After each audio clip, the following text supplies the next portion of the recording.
No problem. And the words. So how are you all today? So today is 14th August, and we are coming to the highlight of that. The verse among that, what they call the confidential knowledge, which is called the devotional service. Okay. So here we're going to discuss on the devotional service part of this Bhagavad Gita. That is chapter 12. So before we start, is there any reflections, anything that you'd like to share? Any takeaway yesterday or anything that you have inspired?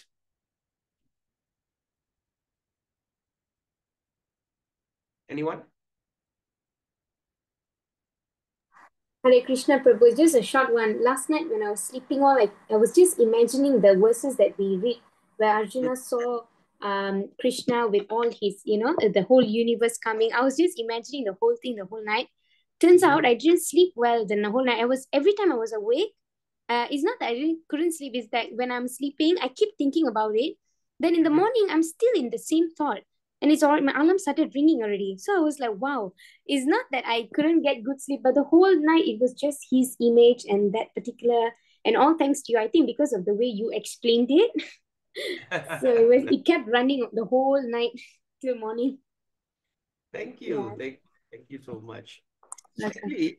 Actually, I was thinking, that what you have said reminds me about something. They say, before you go to bed, you chant your rounds. And after that, upon awakening, you chant your rounds. Example, before you go to bed, you just chant one round. Okay, just chant one round of this Hare Krishna Maha Mantra. Then after they go to bed. Then when you wake, when you start to chant, consider that you have chanted the whole night. Because that's what happened. Because say, like for instance, when you are meditating on that universal form, what might have happened? How did what they call Arjuna might have what they call? How did Arjuna reacted? The fear factor, the excitement factor, the shocking. So all this, when you start to imagine, when you start to meditate, that is what Krishna consciousness is all about.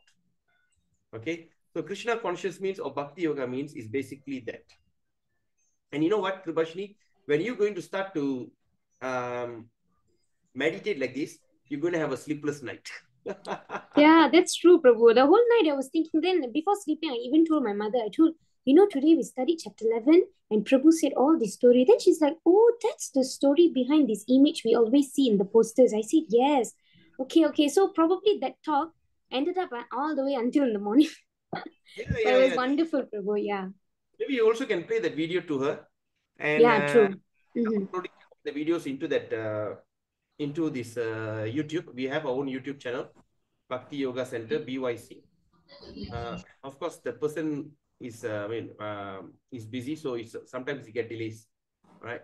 So play the video and let them experience it. Thank you Sure, so much. Prabhu. Thank you Thank so you, much. Prabhu. Because sometimes I used to think about it, then uh, when you think about Krishna's pastime, especially when you go to bed, you'll be having a sleepless night. But when you chant Krishna's holy name, you sleep like a baby. Right? So it becomes, because your mind, everything becomes calm and you become so composed. So you sleep well if you chant Hare Krishna. Okay, thank you. Anybody else like to share any takeaway, any realization, or aha? Aha means idea. Oh yeah, I got this. So anything that you like to apply in your life, because today is going to be a very, very, very interesting chapter, which is called Bhakti Yoga. And thank God, Kripashini just nicely started. She broke the ice, which we can be the what she has said. We're going to relate in the whole chapter. Okay, nothing. All right. So we'll continue our program here, and so welcome, Hare Krishna. That today we gathered here to discuss on chapter 11, chapter 12 of Bhagavad Gita. Chapter 12, which is the final chapter in between. That means 7 to 12 is all confidential part of the chapters. And the highlight of this from the chapter 7, when Krishna started to say, I am the supreme, surrender to me, work for me, and so that's my opinions. He started to show about all his opinions. Yes or not? We start to speak about Yes. chapter 8 is basically Aishwarya of the Lord or the opulence of the Lord. Okay. He spoke about his knowledge, the knowledge about him, and also he gave tips how you can attain him, right? Then after that, after he spoke all these, then he started to reveal the most confidential knowledge. And after revealing the confidential knowledge and came to chapter 10, and Krishna says, I will tell you further.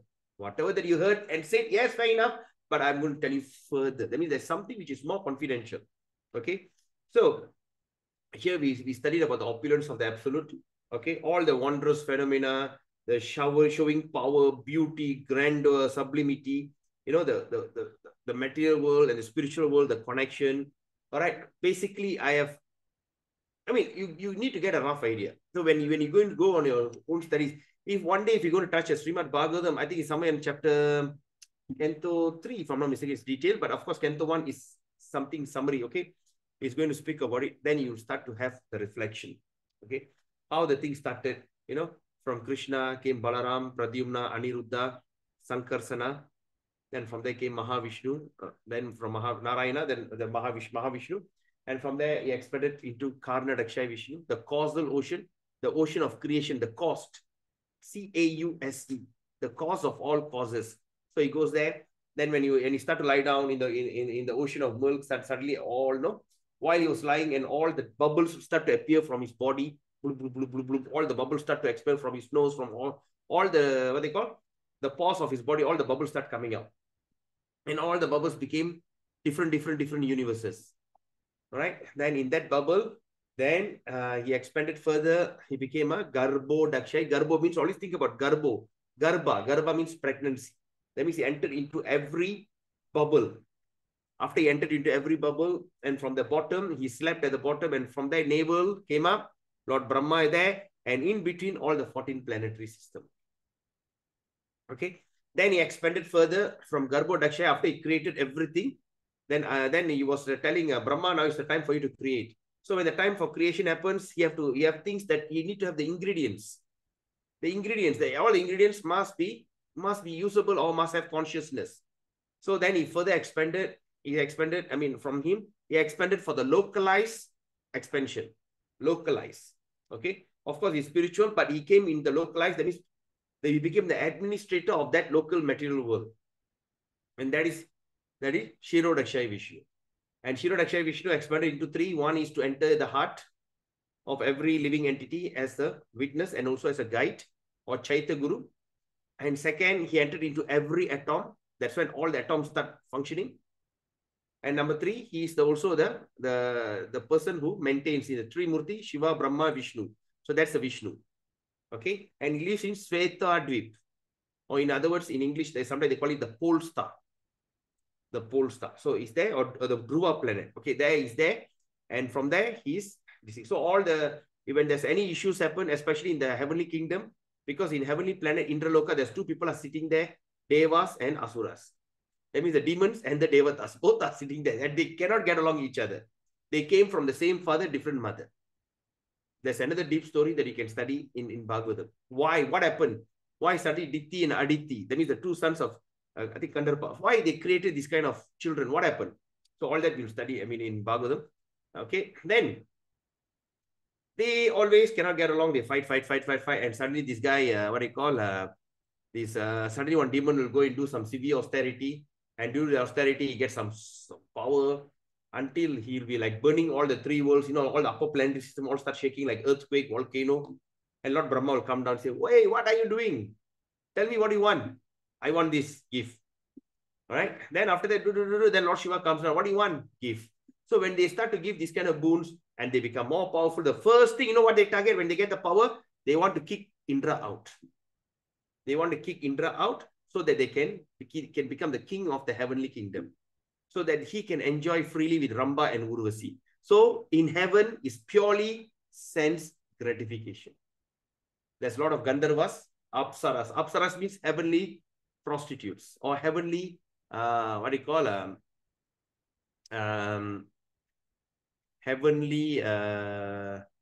damsels.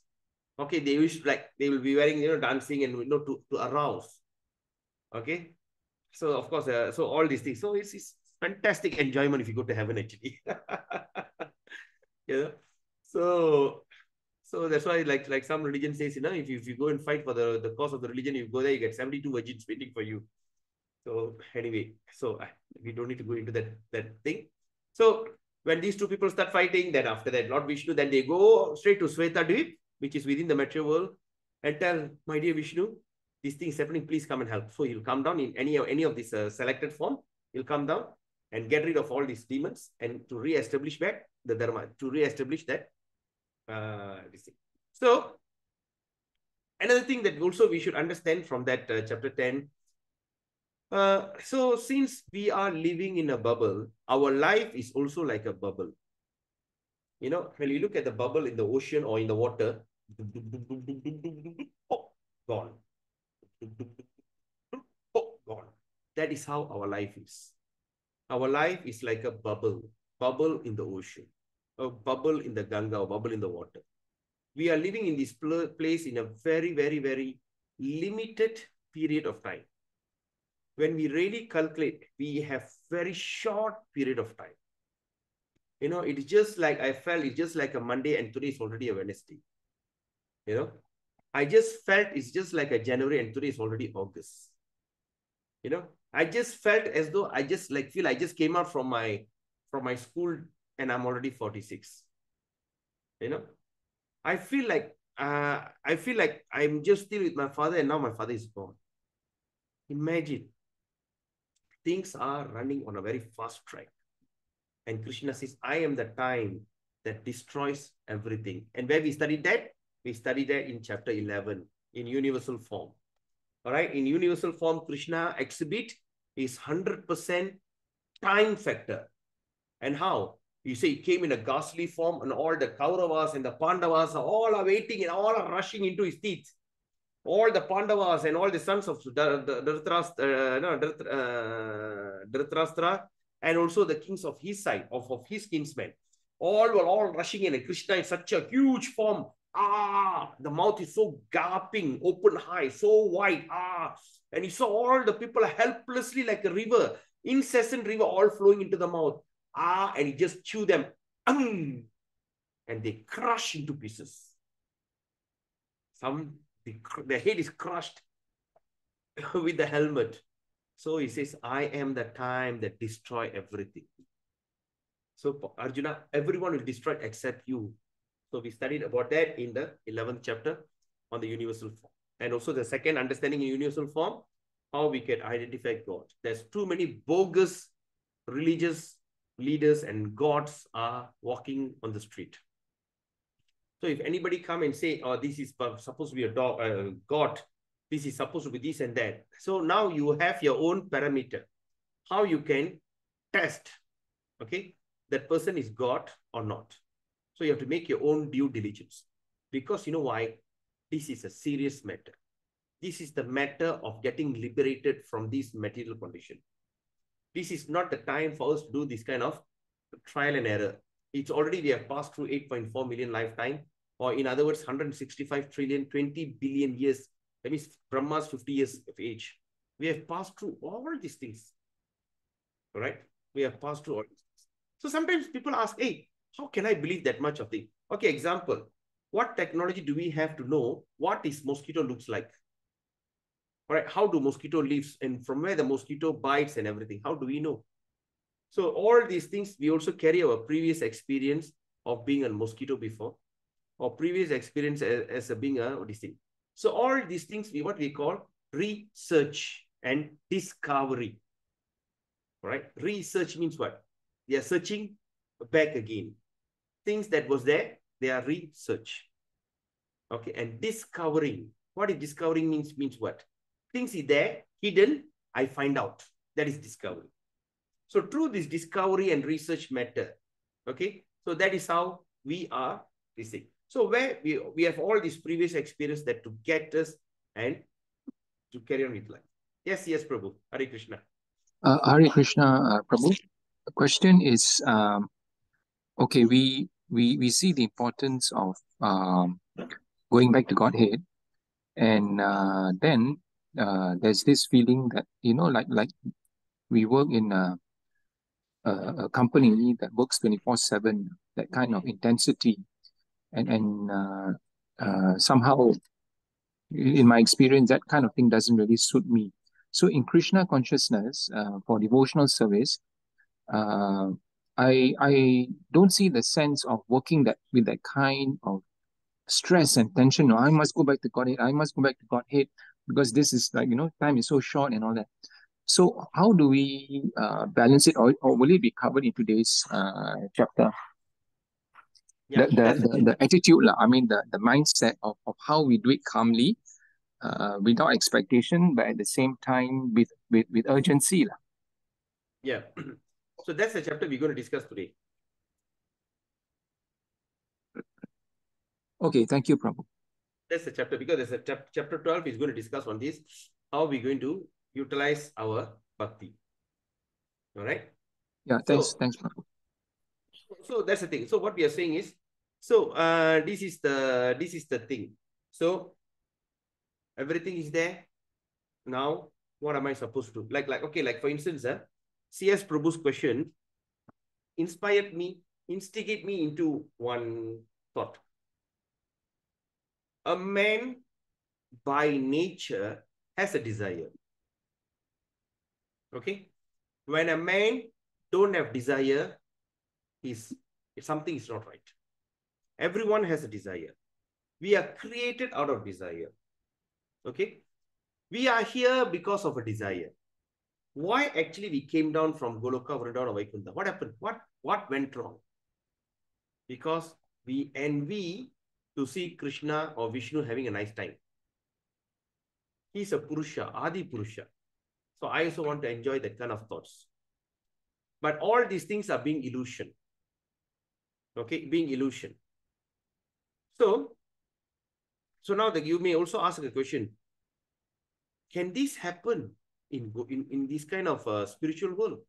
Can this kind of desire that degrade a person can happen in Vaikuntha? What is the example of that incident is how Jaya Vijay. Jaya Vijaya was cursed by the four Kumaras to be born as a devotee for 3 generations, a 7th generation, or demon as for 3 generations. I think you remember all the story, yes? Okay, I believe all of you remember the story, yeah? How that 4 boys cursed that Jaya Vijay. And Jaya Vijaya is the one who became Hiranyaksha, Hiranyakashipu, Ravana, Kumbhakarna, Kamsa, Sisupala. Okay. Now, the question is, why the thing happened? Because deep in Jai Vijaya's mind, they always have a desire, because they are Kshatriyas. They are warriors. They always have a desire. How if one day we can wrestle with Narayana, like wrestle with Vishnu? They had that desire in their heart. But of course, they're sitting there guarding that Vaikuntha door. But deep in their heart, say, yeah, one day, how nice if I can wrestle with Vishnu. That desire has been fulfilled. Similarly, we all had the desire, how if we can enjoy like what Vishnu. And that's why we are thrown here. We have sent here, and they said, you don't enjoy only in human body. You enjoy in 8.4 million species. Right? 8.4 million ways of sex life, indulgence, sight, seeing, whatever. Enjoy in every species of life. Until one day you're fed up, right? And that's when Krishna keeps sending all these pure devotees or liberated souls to come once in a while, to come to liberate, to remind you, hey, what you're seeing in front of you is only illusion. Right? He comes here and there just to remind you. But why do Krishna need to remind you? Why not Krishna just come and say, stop it, that's it, come, let's go? Why you don't say that? Because Krishna don't interfere in the minute independence that Krishna has given you. All of you got a minute independence. You have your rights, actually. And Krishna doesn't interfere in that right. So Krishna says, if you come under my jurisdiction, you will be under the care of my divine energy. But if you think you do not want me, it's okay. It's your choice. You really want to enjoy. You are under the jurisdiction of this material energy called Mahamaya. And this Mahamaya says, okay, I'm too busy to handle you. So what happens? She creates these 3 modes of material nature: goodness, passion, ignorance. And they tell them, go and rule a person according to that mode he's very interested in. Okay. If, for example, you're born in a very high class family. Okay, I'll give a good example. I used to always say this in my motivational classes. It is just like an eagle egg fell into the chicken den. An eagle egg fell into the chicken den. And the chicken start to sit on it and hit it, and eventually the egg hatched. So what hatched from the egg? Baby eagle. And the baby eagle growing up thinking it's a chicken. Just do exactly what chicken do. Scratch the land and take the worm, eat the worm. It forgotten its original self of being an eagle, which soars the sky, who's the king of the sky, but forgotten because of that environment. So similarly, at the time of birth, I think, I should have played that video. I just remembered there's one video I can play. Never mind, I'll try to play it tomorrow. So that means the time of birth, until the time of birth, we are neutral.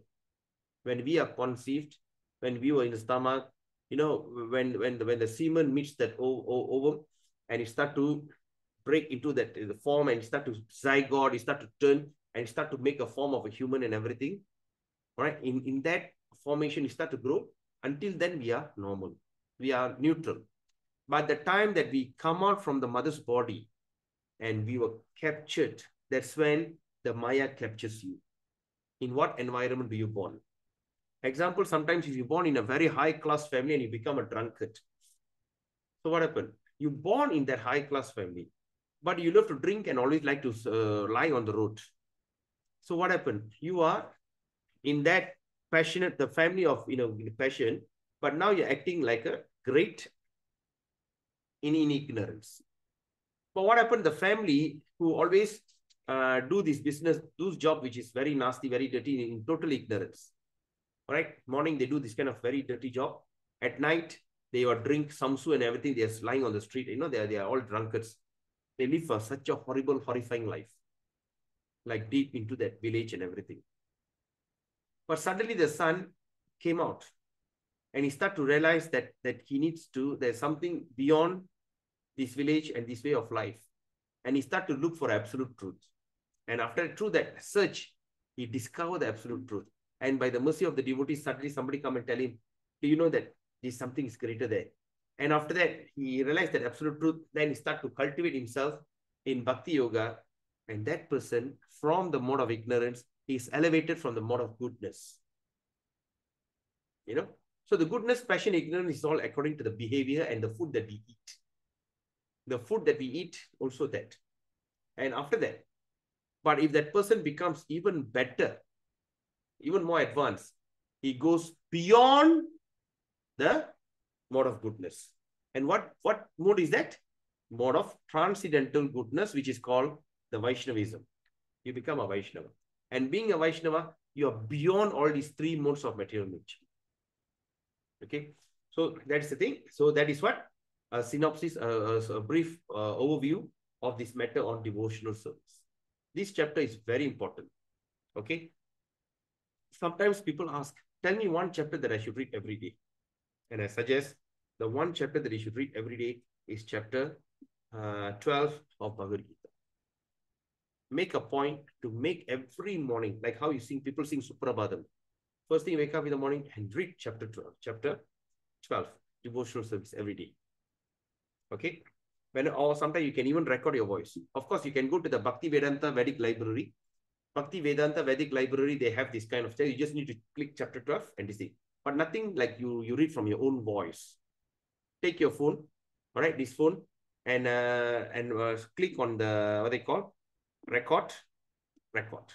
Just record. Okay. Chapter 12. Just record with your own voice.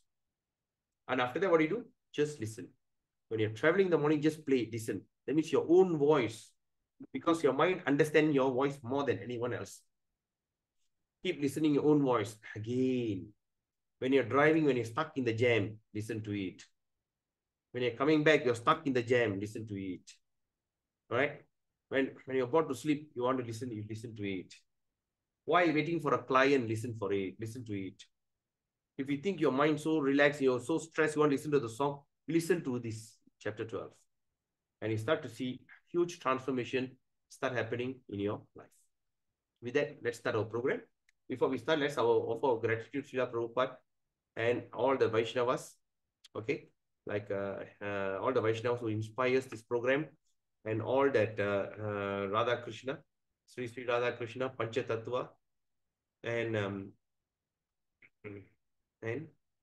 Gauranitai. Okay? With that, let's do our program. Om Aiknanatimirandasya Gyananjana Shalakaya Chakshurrimilitam Yena Tasmai Sri Guruve Namaha.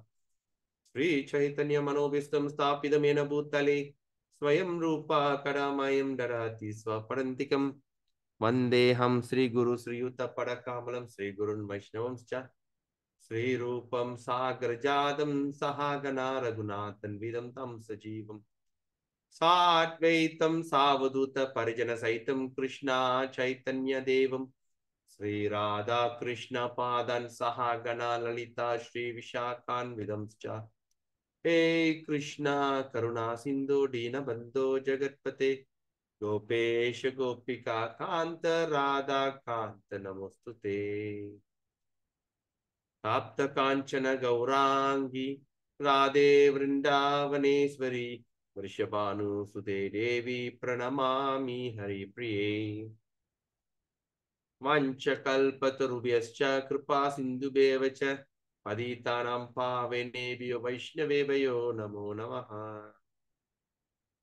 Namahum Vishnu Padaya Krishna Prishtaya Bhutale Srimade Jayapataka Swaminiti Namine Namacharya Padaya Nitai Kripa Pradayine Gaura Kata Damadaya Nagara Grama Tarine Namahum Vishnu Padaya Krishna Prishtaya Bhutale Srimade Bhakti Vedanta Swaminiti Namine Namaste Saraswati Deve Gauravani Pracharine Nirvishesha Shunyavadi Pashati Deshatarine Jai Shri Krishna Chaitanya Prabhu Nityananda Shri Advaita Gadadara Shri Vashadi Gaura Bhakta Vrinda.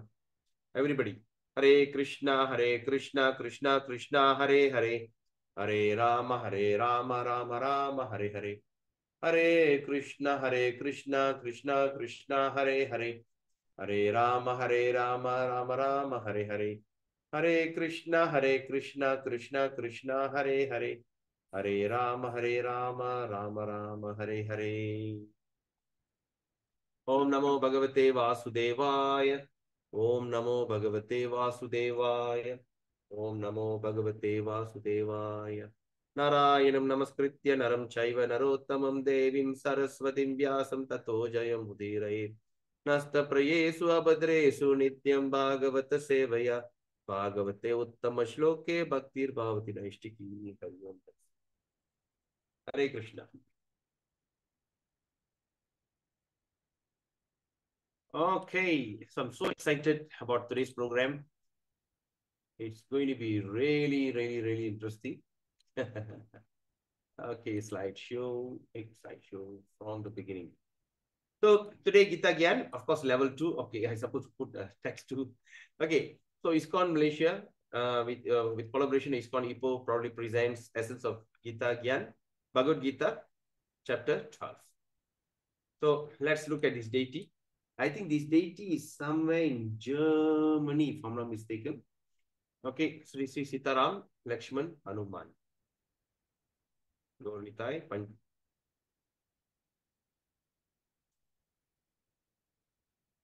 Okay, today we dedicate our program to His Divine Grace, A.C. Bhakti Vedanta Swami Prabhupada, Founder Acharya of the International Society for Krishna Consciousness. Without His causeless mercy, we might not be here sitting and discussing Bhagavad Gita. Okay, so now let's look at our Gita Mahatmya for today. What is that auspicious things about Gita Mahatmya?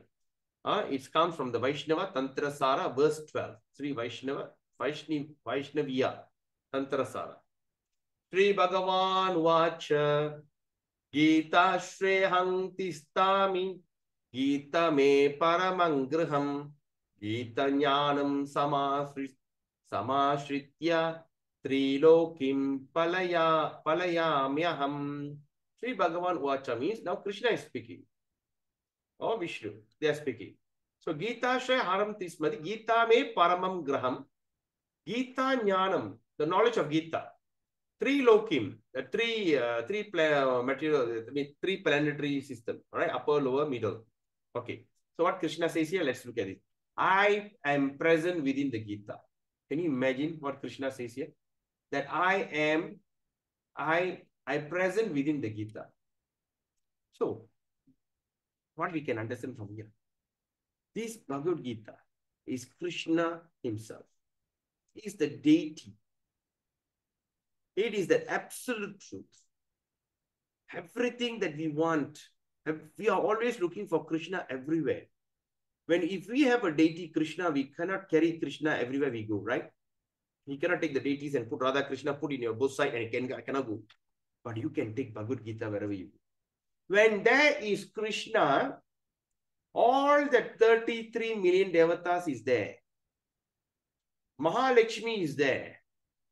Sagala Aishwaryangal, that means all varieties of auspiciousness is there.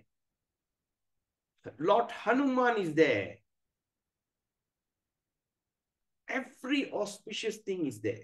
So when all that auspicious things is there, where is that inauspicious thing? Where is that ghost, hobgoblin, demon, curses, destruction, lamentation, fear, cry? Where are they? Where are all those things? All simply disappears. Or that they just don't even want to appear in front of you because you are having Krishna within your grasp. When you are holding a Bhagavad Gita, you are holding Krishna within your grasp. Nothing in this three world can actually affect you. Only by the knowledge of the Gita do I maintain the three worlds. So it says, I am present within the Gita, and Gita is my supreme residence. In other words, Bhagavad Gita is Vaikuntha. Bhagavad Gita is Goloka. And only by the knowledge of Gita, I maintain the three worlds. So through this knowledge, only he maintains the three worlds. Can you imagine? Think about it. Please install Bhagavad Gita in every house. That's the greatest thing that you can do. You can send a message to them. You can call them. You can just speak. You say, hey, look here, I'm just going for a Gita class, and I think you really need to have a Gita for yourself. Because why? Just explain your realization. Because you are not going to speak. Krishna within your heart going to speak and to convince them. All right? Because when the person is supposed to get, it's all predestined. You are just an instrument. Like what Krishna says. Arjuna says. Krishna says what? Arjuna, get up and fight. You are just merely an instrument. Similarly, if you want to be the instrument in the hands of Krishna, distribute book. That means you are under the direct supervision of Krishna. Your employer is Krishna. Your supervisor is your guru. You are under their direct, what they call? Under the direct supervision. So don't miss that opportunity. Let's look at understanding the Gita. Modern man has struggled very hard to reach the moon. But he has not tried very hard to elevate himself spiritually. That means modern men struggle very hard to reach the moon. They want so hard to go to the moon. But he has not tried very hard to elevate himself spiritually. If one has 50 years of life ahead of him, example, if you have 50 years again in front of you, he should engage that brief time in cultivating this practice of remembering the Supreme Personality of God. This practice is the devotional process. These 9 processes in which the easiest is Shravanam. So now Prabhupada is telling that cultivating practice of remembering, okay, this practice is the devotional service. That means we have 50 years right in front of us, and we should practice of remembering Supreme Lord. So in other words, there's also 9 method, of which the easiest is Shravanam. Shravanam means what? Hearing the Bhagavad Gita from the realized person. Okay, because Prabhupada here is explaining to you in the purport. So hear from him. Will turn one to the thought of the Supreme Being. These will lead to remembering the Supreme Lord and will enable one, upon leaving the body, upon dying, to attain the spiritual body, which is just fit for association with the Supreme Lord. So why we need to have a spiritual body? Because we need to have a body that to associate. Say like, for instance, if you want to go and meet a king, you cannot simply wear your jeans and t-shirt and go there. You have to dress appropriately. Shining shoe, black pants, black shirt, and you have to wear the songko. You have to wear the songko on your head. That's what they call protocol. So that is how in that dress is the dress to associate with the king. And imagine here we are talking about the supreme king. You need to have the body made of that spiritual elements. So that's the thing. Okay. Now let's look at chapter 12, devotional service. So now 12.1. Okay. See what Krishna says. Arjuna vacha. Arjuna is saying, Evang satata yuktaye bhaktastvang paryupasate ye chapyaksharam avyaktam tesham ke yoga vittamaha. Arjuna inquired, which are considered to be more perfect? Those who are always properly engaged in devotional service, or those who worship the impersonal Brahman, the unmanifest? So, after listening to that, chapter 11, now Arjuna wants to further clarify. All the questions of Arjuna is to clarify, to method. So, he wants Krishna to say from his mouth. So, that is authority. So, he doesn't want to make, oh, okay, I understand what actually means. No, he wants him to say it from his mouth. So, he says, which is considered to be more perfect? What is better? Perfect. It's not better, it's a perfect. Those who are always properly engaged in your devotional service, or those who worship the impersonal Brahman. That means worship the thing that doesn't exist, the unmanifest. Because 5,000 years ago, they only have these two schools of thought.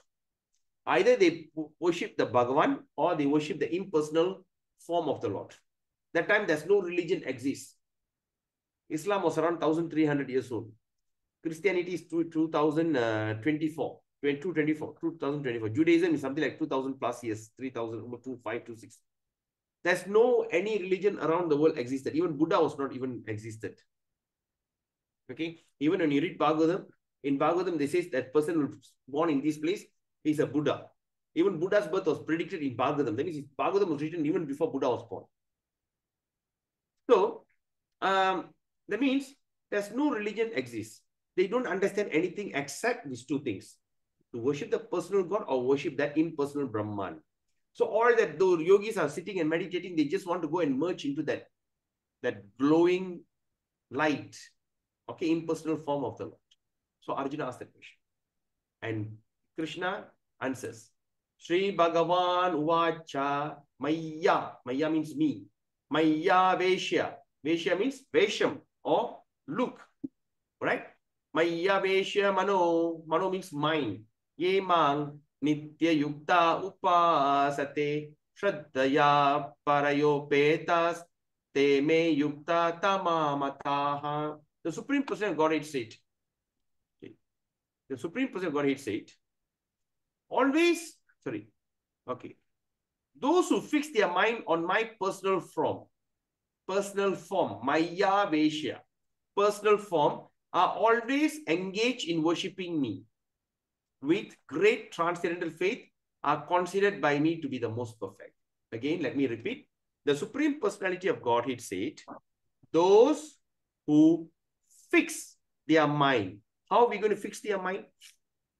Right? When our mind is chanchala, running here and there, left, right, up and down, get carried away here, get carried away there. Now the issue in Bangladesh are so many people are getting agitated. Then slowly there's a Palestine, things are getting agitated. And now the Americans are trying to convince that thing, and they want to attack from India from the another corridor. Lots of things are affecting our mind. Okay. Excuse me.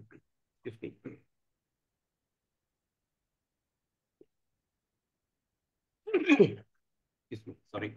So, lot of things are affecting us. The thing, and now if we go, just so many things are. So, what Krishna has fixed your mind on me? How are we going to fix our mind on personal form? Okay, by chanting and reading Bhagavad Gita. So we understood all this while we are keep telling. Krishna says, mind, if you cannot control, is going to be a worst enemy. If you can control, is going to be a best friend. And how are we going to control the mind? By chanting Hare Krishna or reading Bhagavad Gita. By this practice, what we are doing, we are fixing our mind on the personal form. Okay. Okay. Then what Krishna, mind on my personal form, and are always engaged in worshipping me. That means engaged in worshipping me. That means Krishna wants you to worship him. Engaged in worshipping me with great and transcendental faith. Great and transcendental faith are considered by me to be the most perfect. Somebody's now, let's look at 12.5. Kleshodikatarastesha avyakta sakta chetasam avyakta hirgatir dukkam teha vadbir avapyate. For those whose minds are attached to the unmanifested. Now Krishna is telling what happened if you worship Brahma. For those who mind, that means the mind are attached to that unmanifested. What is that unmanifested? Which is impersonal feature. Impersonal. Personal. Impersonal means the person, I mean, there's no personal feature of the Supreme. Advancement is very troublesome. It's not easy. It's very troublesome.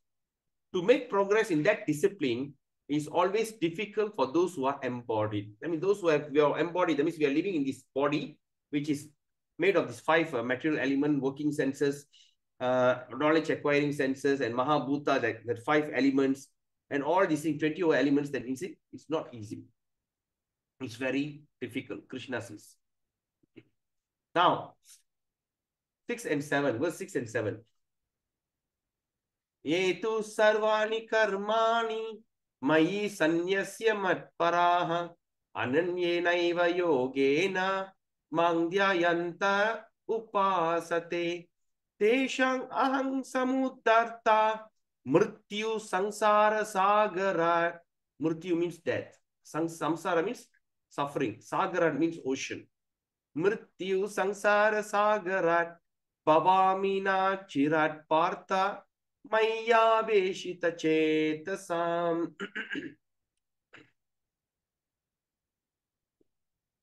But those who worship me, okay, but those who worship me, giving up all the activities unto me and being devoted to me without deviation, engaged in devotional service, and always meditating upon me, having fixed their mind upon me, O son of Pratha, for them I am swift deliverer from the ocean of birth and death. Mrityu Sansara Sagarat. So that means, in other words, let's see what Krishna says here. But those who worship me, okay, let's do highlight.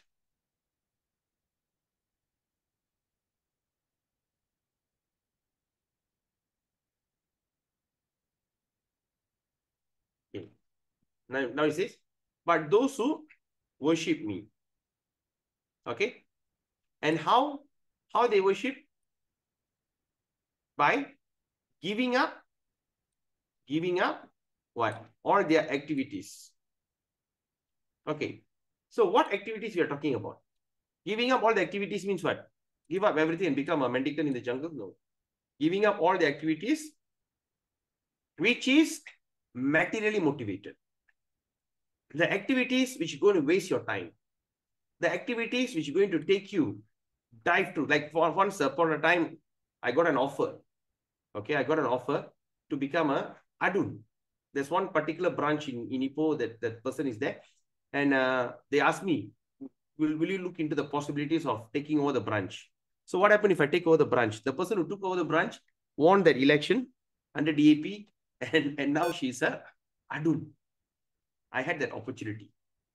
All right, they came and approached, said, do you like to do it? I said, no. My children were very upset. Said, oh, Appa, one day I can see you as a Dato, I can see you as an Adun, this and that. But what is the reason I don't enjoy? Because I don't want to create any enmity. If I am at this side, I have to be envy with other side. I say I have no time for all that. Right? So that means all these activities, which is materially motivated, will bind you, will destroy you, will make you disease. All this is no need. So give up all these kind of activities. Okay? Unto me. That means giving up all this activity unto me. That means, do I regret giving up the opportunity? Well, I don't. Okay? And at the same time, At the same time, what we do, like certain activity, like what CS Prabhu was telling, what happens if I work 12 hours in a very tedious environment? So here Krishna is answering you, Prabhu, giving up all your activity unto me. Give it to Krishna and just be neutral and just serve your Krishna. Just serve Krishna mentally. Right? Okay? And Yes, being, Prabhu. and of course, after, and how are you going to do it? Not blindly, by being a devotee. That means being devoted. And how your devotion should be. Not today devotion, next day think about it. That means devotion without deviation. Okay? That means devotion without deviation. That means you're not getting deviated. All right? Then, after that, what else? Engaged in devotional service. Okay, that means engage in devotional service. Okay, devotional service. Then, okay, always meditating. Always meditating means what? We are not going to sit and meditate. What is our meditation? Japa meditation. If we're going to take the beats and you're just going to meditate upon Krishna. I remember yesterday I said, Hare Krishna, look at the feet, lotus feet. Krishna, Krishna, Hare Hare, look at the hip. All right. Hare Rama, look at the chest. Rama, Rama, Hare Hare, look at the face. So that is how you fix your mind upon Krishna. Okay. So that means engage in devotion. Always meditating upon me. Then, and after that, what Krishna says. So, what is the result of all this? That means result of all this, that means having fixed their mind. So once our mind through this process, we get fixed. We become fixed on him. All right. So what happened? For them, I am the swift deliverer from the ocean of birth and death. So is it very simple process? It is very simple. So fix your mind. Fix your mind means always meditate. That means first is worship him, giving up activities to him, be a devotee. How? Without deviation. Then devotional service. All right. How? Engage in devotional service. Then always meditating by how? By japa. And fix their mind. So fix their mind. So that means if you can do all these 5 things, Krishna will be the swift deliverer. That means he just come very nicely, just like how the eagle comes and catch the fish in the ocean. The eagle comes, pop, swiftly, just take it and fly away. Similarly, the same Vishnu on the Garuda Airlines, on the giant of, Garuda Airlines, but Garuda is the king of the eagle. He will just come and swiftly and just take you home back to God.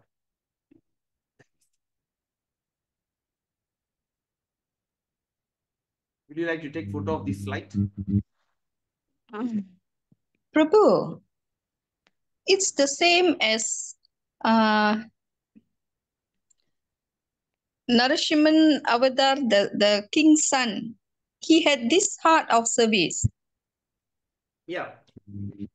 Praglat. Thank you, Prabhu. So, do you want to take photo? Anyone? You want a snapshot of this slide for your future reference? So, whenever you feel doubtful, whenever you feel like something is not right, take this thing. Remember 12, 6 and 7. Yetu sarvani karmani, sarva karma, all kind of activities. Mayi sanyasa matparaha, give up everything to me. Sanyasa means renouncing. Anenyenaiva yogena, varieties of yoga practice. Mam yantara upasate, even your meditation, everything, give it to me. Tesam ahang samudarta, I will deliver you from that ocean of niche, which is mrityu sangsara sagarat. Mrityu means death. Sangsara means suffering. Sangsara in Malay. Sagarat, ocean. Bhavamina chirat partha. Maya veshita chetasam. That means just like a swift deliverer from the ocean of. That means I'll be just a swift deliverer. Okay, remember this. It's going to be very, very interesting. All right, now let's move on. Okay. So this is a story about a boatman and Lord Ram. Look at this. He's a boatman and Lord Ram. Lord Ramachandra, this is going to be a very interesting story. Lord Ramachandra and Lakshmana and Sita Devi were banished into the forest. They are on exile. So, being banished, what happened? They were all traveling in the woods. You know, in the forest, they are just going. So, they came to a river. And they wanted to cross the river. And when they wanted to cross the river, that time, he called upon the boatman. He called the boatman, the guy who rows the boat, that because the river, you have to cross. Because the river in Malaysia all look like parit. Right? When my cousin come from India, he said, then he asked, is this the waterway into farmland? I say, what? No, it's a river. You call this river? Then I was wondering, what is he talking? You know, like Terusan, in Malay we call Terusan, right? Terusan into the paddy and all these things. I said, this river, you call this river? And I didn't understand. When I went to India, when I saw the river, I got a shock. From one corner to one corner, it's just like an ocean. So big river. In Malaysia, all the river looks like just like a parit. Anyway, so he wanted to cross the river, and there's a boatman was waiting, and Lord Ram called upon the boatman. He says, boatman, I want to cross the river. Okay, so take me. And the boatman says, no. Say, what do you mean no? No. I will never take you. I'm not interested to take you and cross the river. And Lord Ram was wondering, why? You don't understand? You say, no, I'm not interested. I won't take you. And the boatman was like, Lord Ram was wondering, what is this guy up to? He doesn't know who am I. I'm the king. I'm Ayodhya Raman. Everybody knows me. Everybody looking for means to deceive. What happened? And I said, you know, once there's a wife of Gautama Rishi. She was cursed to become a stone.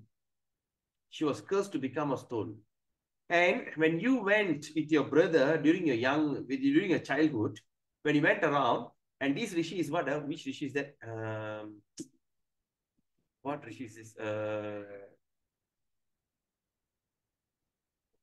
Can anybody enlighten me if you know the Rishi name?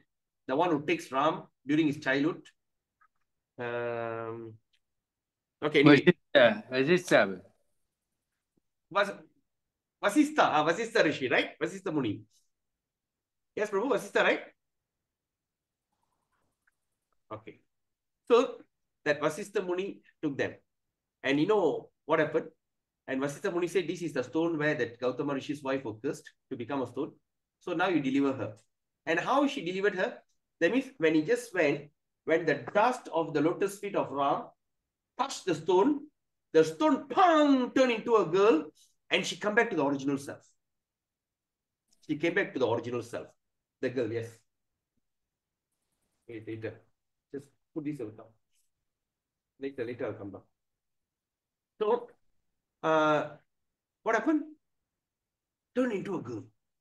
And the boatman says, so look here, Mr. Ram, I have only one, I got a daughter, and I'm struggling so hard to get her married because I don't have money. I don't have enough money, because those days when you want to get girl married, you must give dowry and all these things. I am struggling to marry off my one and only daughter.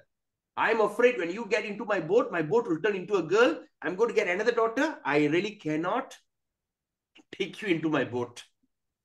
But I can take you with one condition. And Ram says, what condition is that? I will wash your feet first. I'll make sure there's no dust in your feet. Then I'll allow you to get into the boat. Nice pastime. Then I will allow you to get into the. So that boatman was so fortunate. He washed the feet of Ram. And after that, he got him get into the boat. And after he crossed the river, he went to the other side of the river, and Ram wanted to give him money. And he said, and the boatman says, I will never collect money from my kind of people. there is ethics, right? I think Vaishnava Kripa Prabhu can enlighten me on this. A doctor doesn't charge another doctor. Yes, Anand Prabhu? When another doctor, you cannot do that. Etiquette. What? Etiquette, yes. So it's etiquette. When a doctor goes and see another doctor, and the doctor shouldn't charge you. It should supposed to be free. It's etiquette, doctors and doctors. So Lord Ram says, the boatman says, I cannot collect money from you because both of us are on the same kind, we are in the same career or in the same industry or what. And he said, what are you talking about? Yes, I am helping people to cross from this shore to that shore, crossing the river.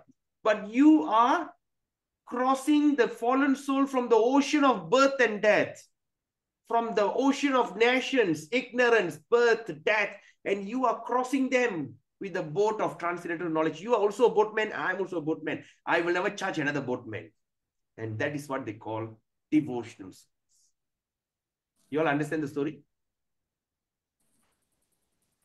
Yes, Prabhu. Now, 12.8.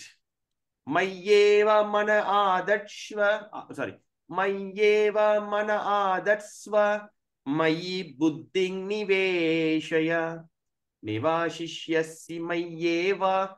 Ata urdvang na sangshayaha. Urdva. What they call urdvam? I forgot the word. Anyway, just fix your mind. Krishna says. Now, just look at this. Just fix your mind. Now you start to see in chapter 12, you see a lot of words, Maya, Mayi, Maya, Mayi. Maya, Mayi means me, all referring to him.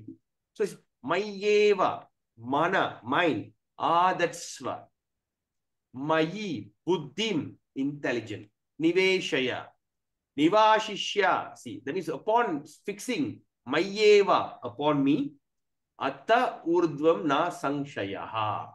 So Krishna says very nicely in 12.8, just fix your mind upon me, the Supreme Personality of God. So we have to always think about that. Again, Krishna is repeating, fix your mind upon me. So my dear Prabhus and mothers, we have to go on chanting. We have to always read Bhagavad Gita. Because like what happened, Kribashini was saying, after she heard about the story, she just shared with the mother. She ended up thinking about it the whole night. Touchwood is already gone yesterday. If at all Kribashini left her body yesterday, I don't want to say today and tomorrow it can be a curse. I don't say that. But it's already gone yesterday. If only yesterday Kribashini should have left the body, what do you think her destination is going to be? What do you think? Anyone? Vaikuntha.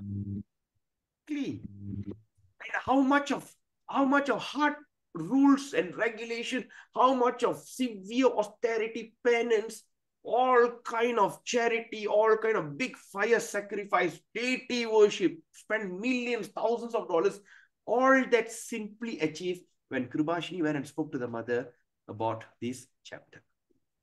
Imagine the power. And that's why Krishna says in chapter 18, of course, we're going to say, I don't want to keep it as a surprise because I can't wait. I can't wait to wait till chapter 18 to tell you this.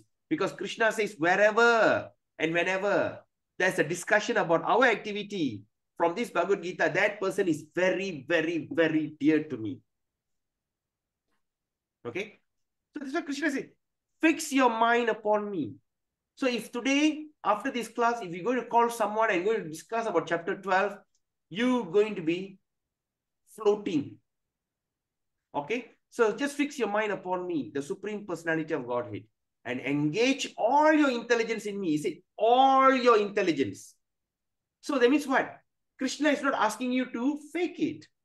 Example, I give you a good example.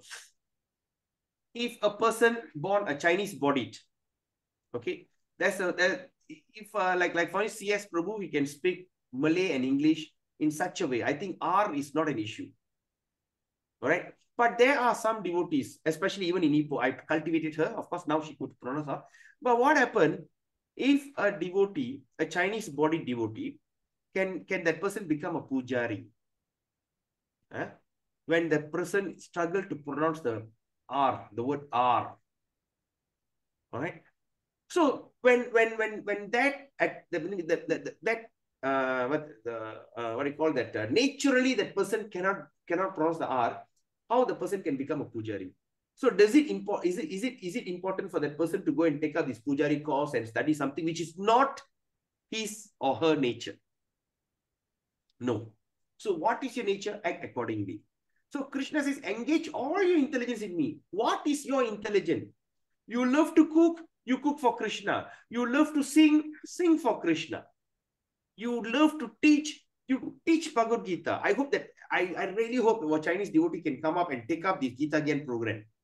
And I'm just foreseeing, if Krishna willing, one day, Chinese version, Gita Gyan going to be taught in Malaysia. And I'm very confident about it. It's going to happen. And Krishna is just, I don't know how the thing's going to happen. God knows, maybe CS Prabhu or Xiang Prabhu. Either one of you going to take up the task. I'm not saying that you should, but if Krishna inspires, why not? Okay? And engage all your intelligence in me. That means engage what your talent, do it for Krishna. That's it. Thus you will live in me. Then Krishna says, you will live in me always, without a doubt. In Tamil, we call Sandegame illa nee nalla iruppa. Sandegame illa nee enta iruppa. You know, the word without doubt is a very strong word, especially in Indian language. Sandegame illa nee nalla vandiruva. So that means what? The word Sandegame illa, that means such a strong word. So now translating it into English, there's no doubt, without a doubt. Okay, 12:9. Again, let's see. Attachittam samadatum na shaknosi mai. See, again the word mai coming.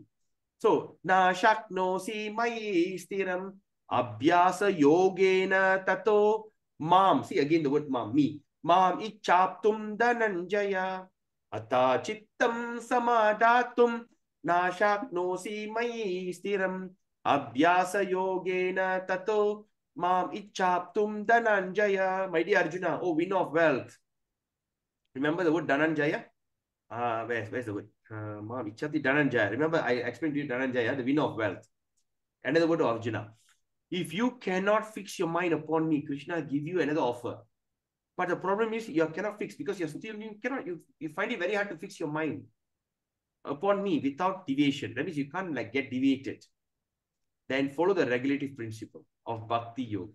Follow the regulative principle. What is the regulative principle? Don't eat meat.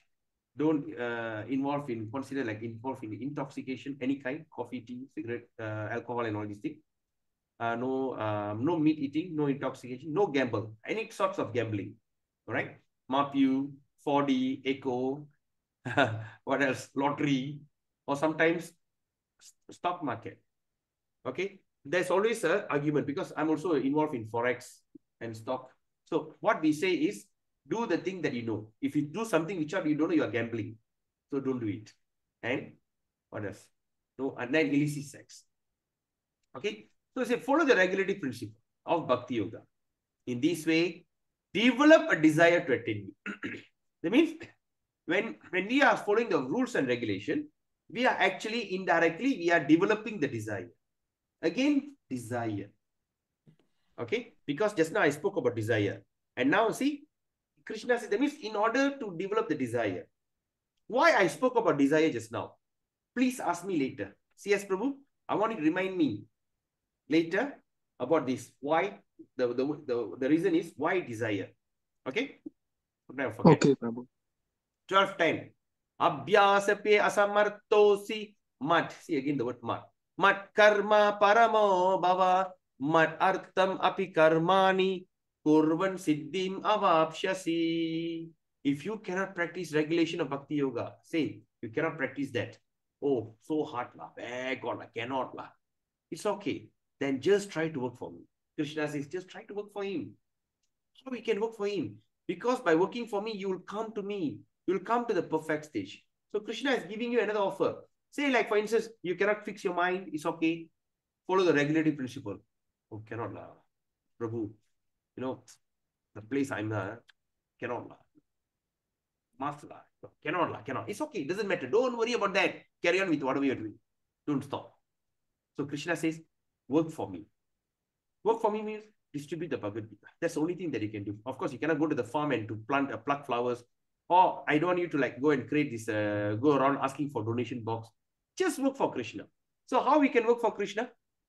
There's few ways. Number one, I say, I always believe the ultimate job that you can do for Krishna is book related.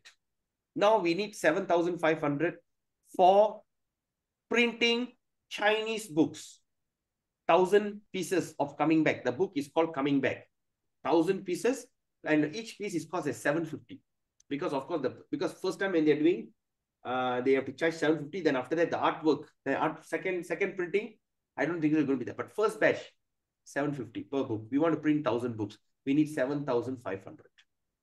Second option, second thing that I always encourage, go and talk to your friends and encourage them to buy a Bhagavad Gita. Bhagavad Gita is going to be a life transformation for everyone. You are working for Krishna. Don't worry your background. I have seen a boy who have a kind of background. All right, young fella. But today, he just distributed book. He sold book like a salesman. These book you must, Sanatan Dharma, people are all criticizing Hindu, these are that. He just sold. Of course, because we don't claim ourselves as Hindus. Right? So we call ourselves Sanatan Dharma. But you see, then I said, what did you say? Tembala Prabhu, I just simply Temba. But end of the day, he distributed more than 50 books. And the person that bought these books all are getting back to him. They want to know further. So say, work for Krishna. Okay? We all can do that, actually. 11. Ataitat apya shaktosi kartum mat yogam ashrita sarva karma pala tyagam tata kuru yatatmavan. But if, however, you're unable to work in this consciousness, okay, if you still can't work in that consciousness, then try to act giving up all result of your work and try to be self-situated. So if you can't do that, at least try to act giving up all results of your work and try to be sick. Don't be like these jokers. Look at Akshay Khanna, he gave a big check. He gave a donation, but he put a big mock check and show everybody, see, I donated this much of money. Or whatever industry, they gave away this some medicine. They start to put this thing and everybody put a thumbs up. See, because this thing going to be a advertisement for them. So Krishna says, don't do that. So just do without expecting any result. Let your charity, nobody knows. Then try to act giving up all result. All result means, that means the name and fame. Try to give up and try to be self-situated. 12. Shri Bhagavan Vacha, Shreyo hi jnanam abhyasach, jnanat dhyanam vishishyate, dhyanat karma pala tyagas, tyagak chantir anantaram. If you cannot take these to practice, then engage yourself in cultivation of knowledge. Even you can't do that, then engage yourself in cultivation knowledge. How? Like study Bhagavad Gita. Study very deeply. At least don't worry about anything, just study. Like what happened to the story of prostitute. Now you understand how the thing works.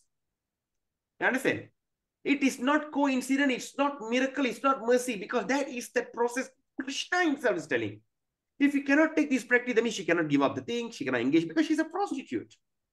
But she went and took this thing called cultivation of knowledge. And she became perfect. And better than knowledge, however, is meditation. And better than meditation is renunciation. And of the fruits of action. And for such renunciation, one can attain peace of mind. So now, let's look at this. The progressive stage of devotion. Okay, okay, let me see. 12.8. Mind fixed in Krishna. Live in relationship with Krishna. Okay, live in relationship with Krishna. Then from there, slowly you come in depth. Number 12.9. First thing you try to do, live in relationship with Krishna. Or regulative principle of bhakti. Develop desire to serve Krishna. Number 3, work for Krishna. Come to the stage of devotional service. Number 4, renunciation, cultivation, knowledge, and purification, peace, and gradual development. So this is the chart. All right. 12, 13 to 19. Qualities of a devotee. Number 1, dealing with the Lord. We need to be determined. We have to have determination. Mind and intelligence. Strong. Fixed on the Lord. Mind and intelligence fixed on the Lord. Mind and intelligence how? By reading and by chanting, you purify your mind. By reading, you purify your intelligence and fixed on the Lord. Engage in devotional service. Then, number 2, dealing with other living entities. Non-envious. Away from contaminating association. That means you don't associate with people who are going to limit you. Okay. Number 3, attitude towards oneself, free from sense of proprietorship, false ego, I'm not this body, and ever self-satisfied. And number 4, reaction when things happen to him. So what is the reaction when things happen to him? He always remains satisfied, always equipoised, and tolerant. Okay? So this is the qualities of a devotee. So the satisfied nature, it comes from the Srimad Bhagavatam, Canto 10, Chapter 14, Text 8. Tatte nukampam susamikshamano bunyana evatma krutang vipakam ritvag vapurbir vidatan namaste jivetayo mukti padesa daya bhak. My dear Lord, one who earnestly waits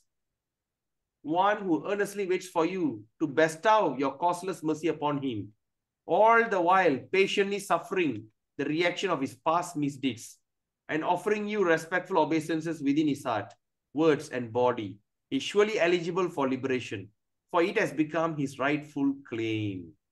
So in Canto 10, by Srimad Bhagavatam, Krishna is saying, so it said that, my dear Lord, one who earnestly waits for you, waiting for you with so much of eagerness, to bestow for what? To bestow your causeless mercy upon him, all the while patiently suffering the reaction of his past misdeeds. While waiting, he's suffering, all right? Suffering this thing, and offering you respectful obeisances with his heart.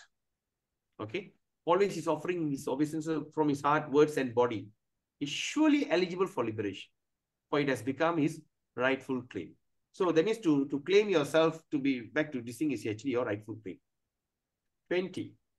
Yetu dharmamritam idam yatoktam paryupasate shraddadana mat parama bhaktaste tivate priya.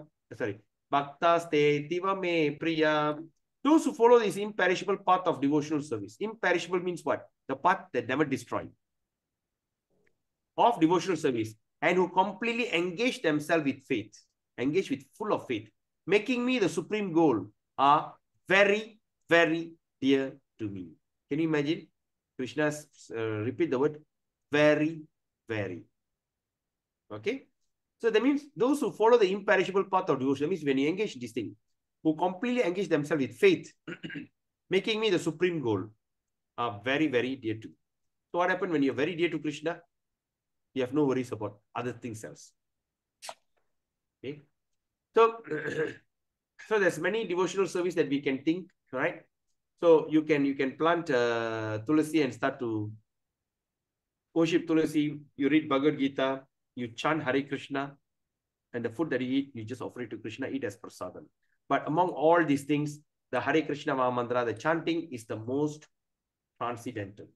Okay. I'm just going to run through the Hare Krishna Maha Mantra.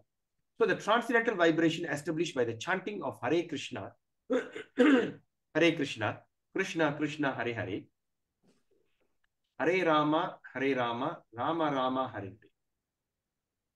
Okay.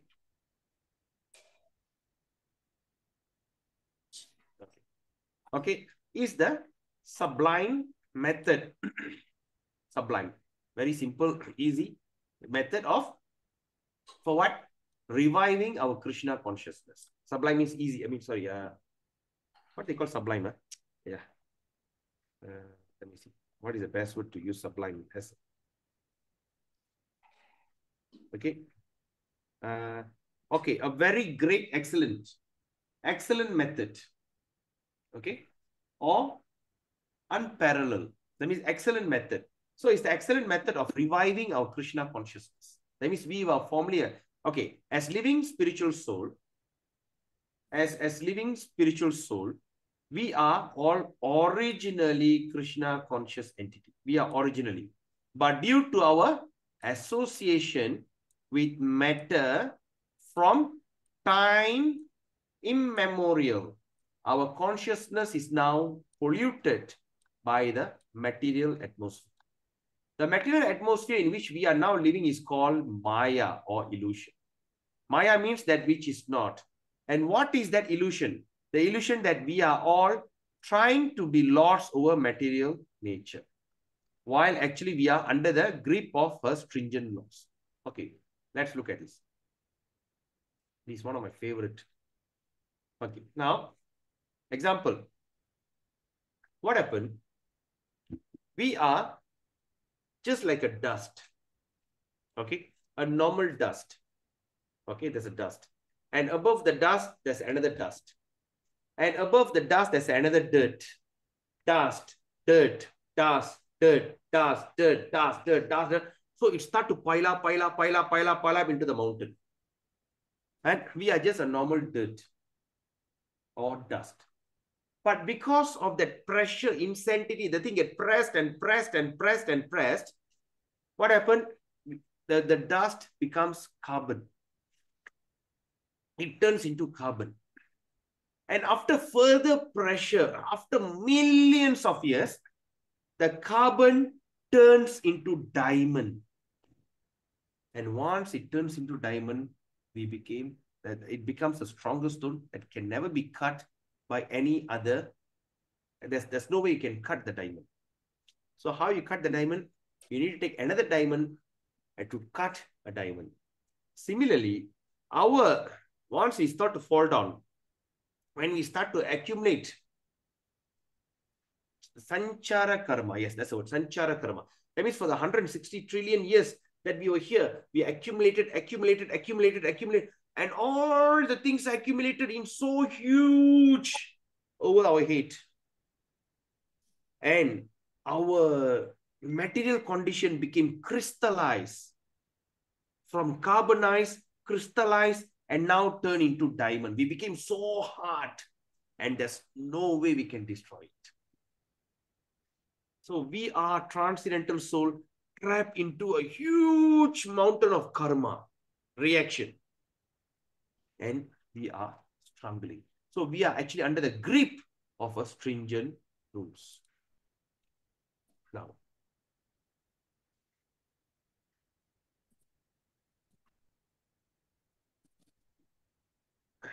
let's look at this.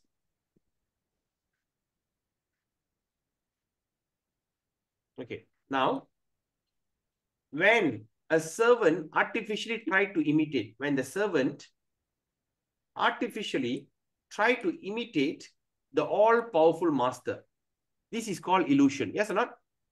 Let me say like, for instance, you are the servant of the king.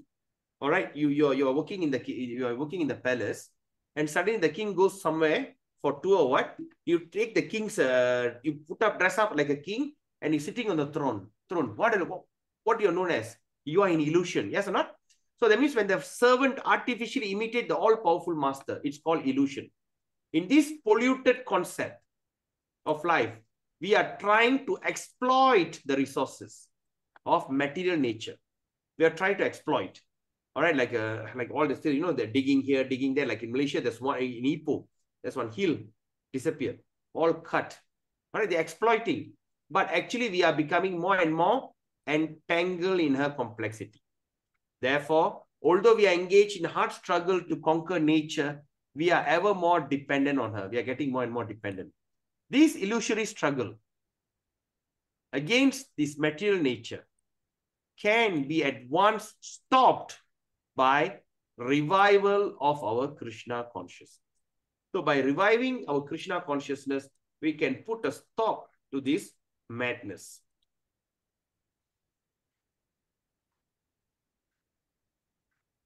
Krishna consciousness is not an artificial, imposition. Okay? It is not something that we are trying to brainwash you. Like sometimes they say, oh, you Hare Krishna first are brainwashed. When I became a devotee age of 15 in 93, my whole family members thought that's it. I have been brainwashed. They say, oh, you see, artificial, the brainwash, something crazy happened to him. Right? but of course, they said, Prabhupada said, when your brain got so much of rubbish, why not wash it? No harm done. I'm not asking you to do this. I just ask you to be a clean man, right?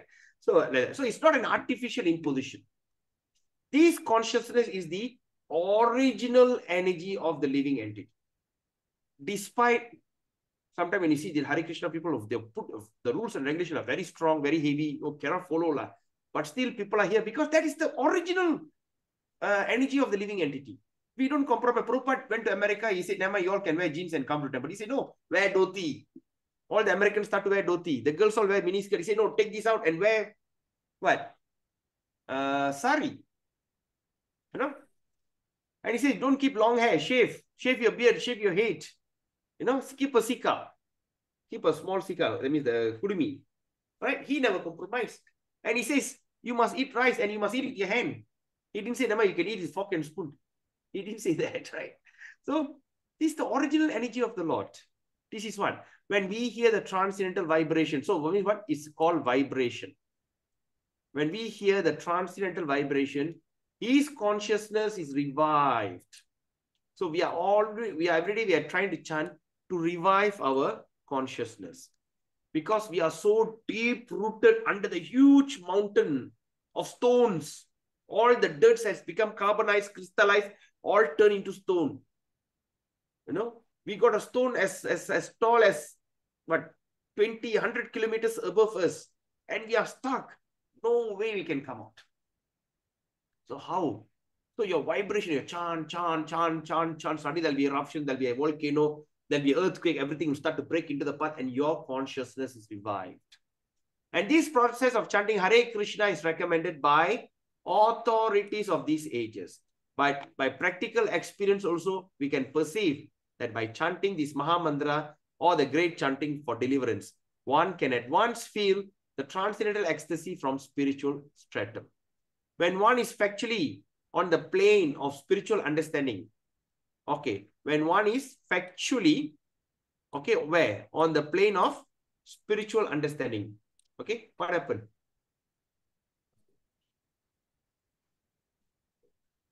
Okay, when a person, what is the person who are factually above that spiritual understanding? Is the one who surpassing the stages of sense, mind, and intelligence. So again, we study this. So surpassing the stages of what? Senses, mind, and intelligence. That's when you start to come to the plane of spiritual understanding. One is situated in the transcendental plane, yes. So the chanting Hare Krishna, Krishna Krishna, Hare Hare, Hare Rama, Rama Rama, Hare Hare is what? Is directly enacted from the spiritual platform, surpassing from all lower stages of consciousness. Okay, namely sensual, mental, and intellectual. So that means what we can understand from here. Okay, now, okay, I'll just give you one sample. Okay, now say,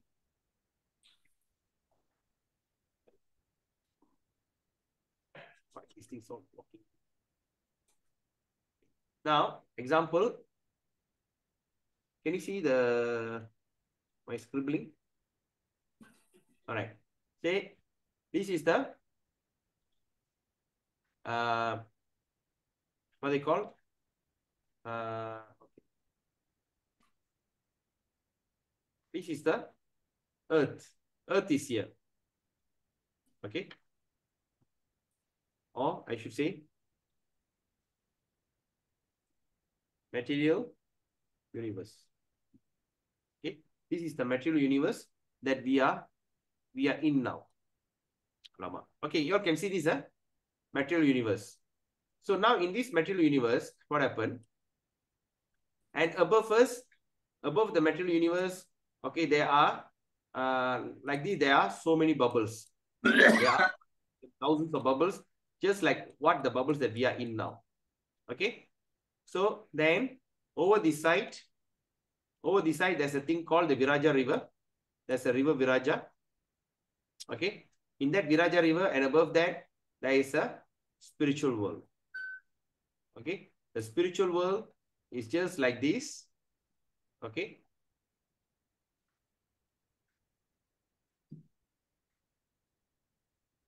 Okay. This is the spiritual world above this. And inside the spiritual world, there's a place of called Goloka Vrindavan. Okay. This example is a Goloka Vrindavan inside there. So what happened? When we chant Hare Krishna, Krishna Krishna, Hare Hare, Hare Rama, Rama Rama, Hare Hare, you know what is happening? We are from from whichever place that we are involved. Okay, we are just a tiny soul inside this vast material universe. From there, we are getting, from here, we are getting liberated. Our chanting will break all this material plane, pass through all this Devidam, Kailasha, then pass through this Viraja river, break into that spiritual sky. You know, it goes through all millions and millions of billions and trillions of this thing and goes straight into this, what they call? Into this Goloka Vrindavan. It gets directly connected to Goloka. That means from here it goes. From here it goes and straight away connected to Goloka Vrindavan, where it goes straight to the attention of Srimati Radha. And how fast it happens? Happens in a split second. The mantra that can break through all these things is only this Hare Krishna, Krishna Krishna, Hare Hare, Hare Rama, Rama Rama, Hare Hare. There's no other mantras are so potent and so powerful that can create such a feat. So there is no need somehow to understand the language. You don't even need to understand the language of the mantra, nor there any need for mental speculation or any sort of intellectual adjustment for chanting this Maha Mantra. Okay, it's not to say, oh, okay, now I need to chant, okay, I need to do this, no, I need to do yoga, I need to become a vegetarian for 21 days before I can chant Hare Krishna. All these things we hear. Oh, Prabhu, I want to chant, but I've been living a life which is so terribly polluted. So I think I want to fast for 21 days, then I would like to start to chant Hare Krishna. Huh? What such thing? Then after that, it's an intellectual adjustment. Okay, so I cannot chant in the house because I don't want people to think, hey, you join Hinduism, you convert. Because in Hare Krishna, we don't convert anyone. We are Sanatan Dharma. And sometimes we don't even call ourselves Hindus. We are not Hindus. We all must understand. Hindus is still a platform that on a material platform. Okay, we are beyond that. Beyond that. All right. So then, as people ask, hey, why? Or say like, this is very common when the Chinese guys start to wear dhoti. When the Chinese Mataji start to wear sari. You, what happened? Yeah, why you dress like very Cheongsam la? Why you wearing sari? So you do not need to do all that. No intellectual adjustment, no mental speculation, nothing. Just simply chant Hare Krishna.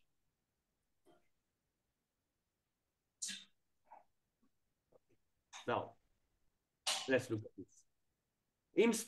It springs, okay, what happened to the Maha Mantra? It springs automatically from the spiritual platform. It comes from spirit, and such anyone can take part in this transcendental sound vibration without any previous qualification.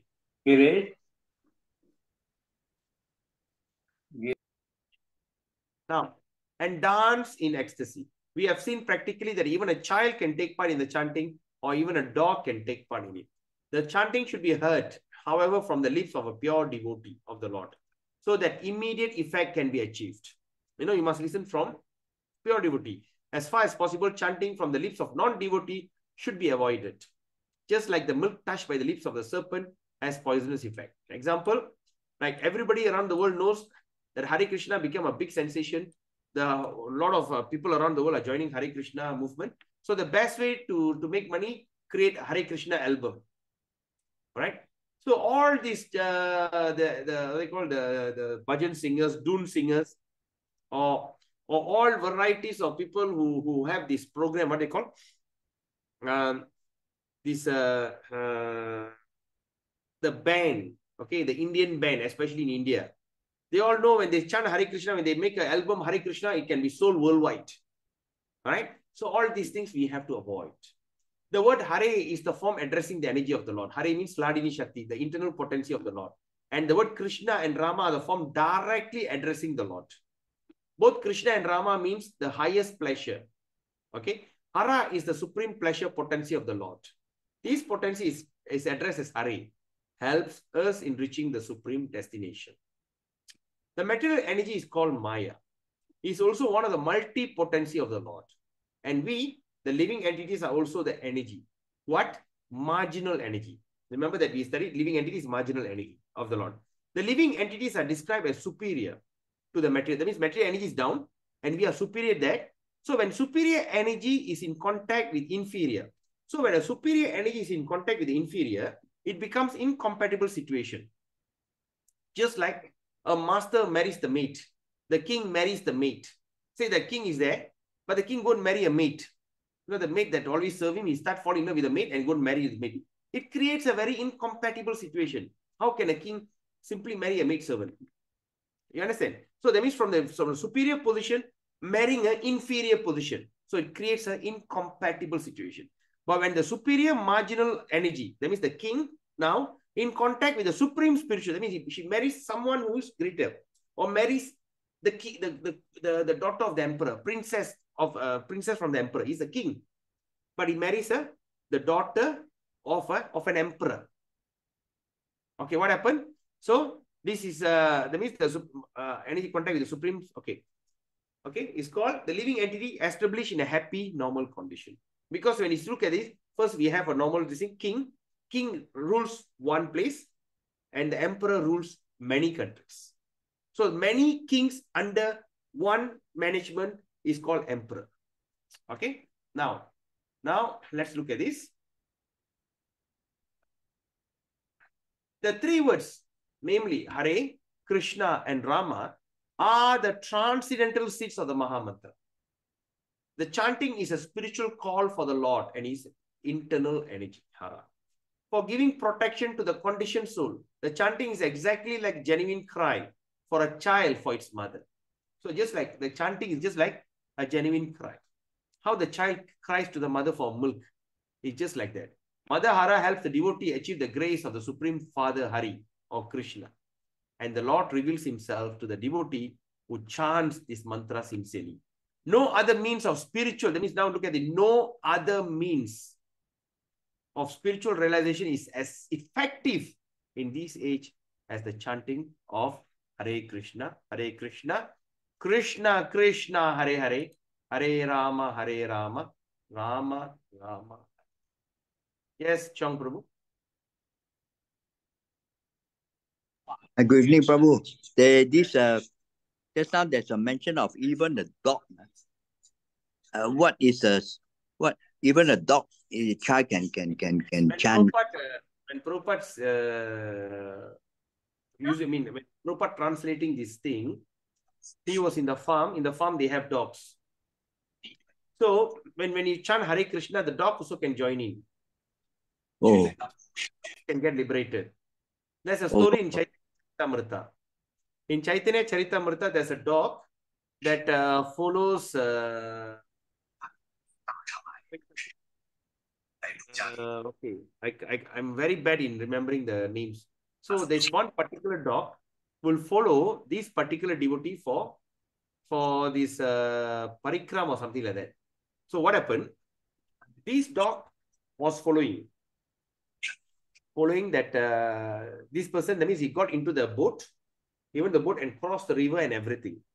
So at one moment they start to realize where did this what they call the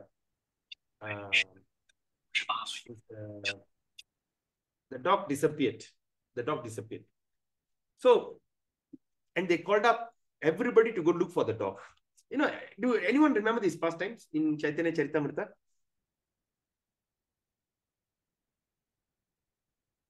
So the dog will follow, join all this Sankirtan and everything. And after that, eventually, Lord Chaitanya will just throw some prasadam and the dog eats. Immediately, the dog takes the spiritual body and go back home. So that's what it meant. So even a dog. So that means when we chant Hare Krishna, we are not only benefiting us, even we are benefiting all the things, all that insects, everything. Everyone get benefited. 500 meters in circumference, 500 feet, sorry, in circumference, everything is purified. Okay, Prabhu? Thank you, Prabhu. Wonderful. The power of the holy name. Huh? Really, very powerful. Okay. So all these stories are in Srimad Bhagavatam. If you think you need a Bhagavatam, again, I'm telling you, those who don't have a Bhagavatam, if you really want it, you can discuss with me. We can talk about some payment terms. All right. So don't worry. Yes, Prabhu. Prabhu, you told me to remind you on apa tu, the verse 9. And then I got another question, Prabhu, but you do first 9 first. No. It's okay. Example. Why I ask you to remind me, because your question just now, you say that I want to go back home, back to Godhead. Remember the question you asked me? I want to go back home, back Yes. to Godhead, but I need to engage in all these kind of many varieties of activities. So how can I? I mean, you see, you're working in a factory that it takes you so much of time and energy, right? Yes. So when you're saying about that, the word that I marked was, I want to go back. So what does that mean? I want to go back. So when what CS Prabhu say, I want to go back, means you have that strong desire to go back. Yes or not, Prabhu? Yes, Prabhu. So if you don't have a strong desire, you may use the word, I wish to go back. Well, okay, I want to go back, but I mean, usually you don't use the word wish, if you're not serious enough. But if you're really serious, you say, I want to do it. I want to go back. So that means the desire is strong. So what is the desire is all about? So the desire is a standard default mechanism created in human being. So we are here, the story just I was speaking, but of course I just went detour just now. All right. The reason that we fall down because we had the desire to enjoy like Vishnu. All right. Now, even we want to go back home, back to Godhead, we must also have the strong desire. So what are you going to use the desire? Are you going to use the desire in a positive or negative way? So that means when we start to use the desire on a positive way, that means what we are trying to say, we want to engage our mind, our intelligence and everything. Why? Because I have that desire. And how we should have the desire? We should have the burning desire, just not an ordinary desire. If you really think you want to go back home, back to Godhead, you have to really work for it because it's worth the effort. You know, like for instance, that if you say like Chang Prabhu, you know, CS Prabhu, for me, you're a lawyer. And for you to become a lawyer, imagine the amount of determination and hard work, the thing that you have because you want to become a lawyer. It didn't come to you easily, right? Yes or not? Even Yes, Prabhu, you read my mind accurately. Even CLP is crazy, right? And the worst thing, you fail CLP 3 times, you're out. You can never practice law the rest of your life. Yes or not, Prabhu? Yes, it's a stupid system, Prabhu, but yes, correct. 3 times, 3 times you shouldn't fail. So you spend so much of fortune. You fail CLP 3 times, abase. You can become a corporate law advisor. You don't dream about being a lawyer. So imagine the amount of hard work, struggle, and everything just to become a lawyer. So what I am telling you, why not we work so hard? Let's keep our dream, set our goal. Maybe you want to put, okay, like for instance, CS Prabhu, did you get that pin I sent you? Yes. What it says? Go to Goloka. Go to Goloka. Yes. Go to Goloka. There's a pin that you put in your chanting bag, right? Yes. Last time I had this wristband. There's one devotee sponsored the wristband. So we all used to wear the wristband. It keep reminding you, go to Goloka. So it's a desire that you start to see in many places, right? Of course, those buying that book, of course, I give you that small pin, says go to Goloka. It's a kind of motivational and inspirational kind of things that says that you have this desire, make the desire very strong, and Krishna will guide you how to do it. So since the desire we need to do in order to make it big in our life, being educated or being that go into the studies or subject that you really wanted, why not you apply it even in your own success in spiritual life? So that's what I want you to remind me. Okay, yes, Prabhu, what's the question? Okay, the next question is, Prabhu, is something that I experienced earlier. I noticed, this is when I was very new. I noticed that the whole crux of the Gita, the meaning translation of the Gita, comes on Prabhupada's understanding and writings. So I question, who's this Prabhupada, I mean, you tell me about Buddha, someone who's dead, I can say, yes, I will accept Buddha, and so on, you tell me about Krishna, Shiva, all that I can accept. But for Prabhupada, it's like I've not even heard of Prabhupada. And it's just what two that means my grandfather's time he was there. So how can such a person exist? So I doubted, and then of course slowly as I read, faith developed, and then slowly. But for the people outside, the uninitiated, I'm not initiated, but for those who are new and who are thinking critically, I think they will also think the same to say that who is this? Everything about Krishna is just revolving around this guy, Prabhupada, but who is he and all that?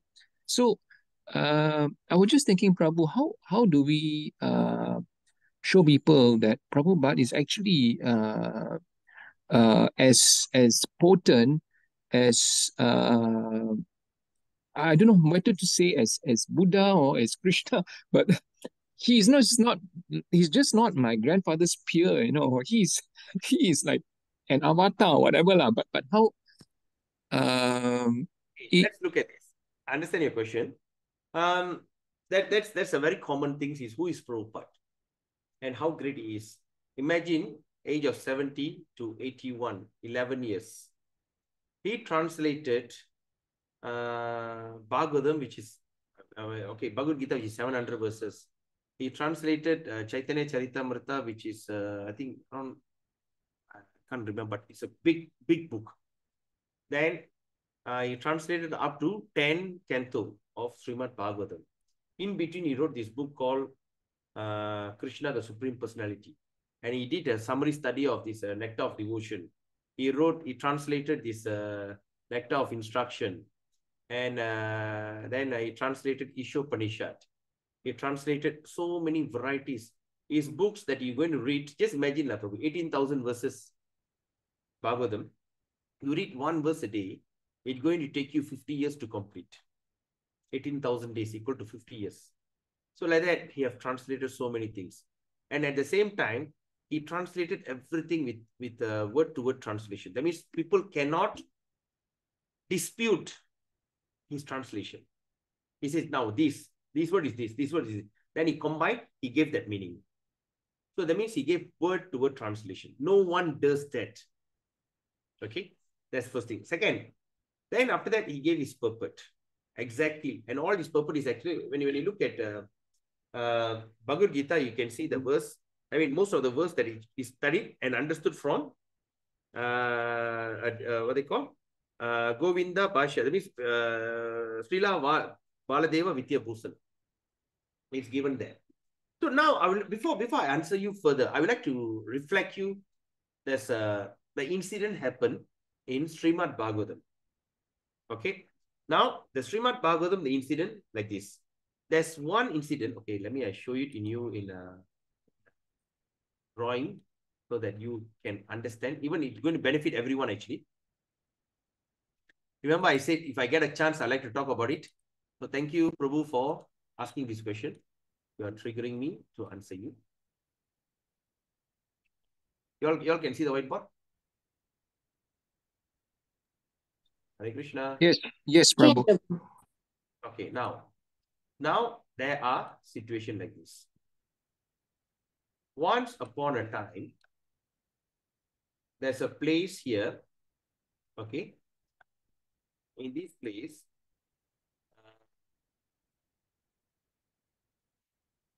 Hastinapura, right? Okay, my memory is failing badly. Anyway, so I don't want to speculate the name, which I can't recall. So, okay. What happened here? There's a discourse between Deva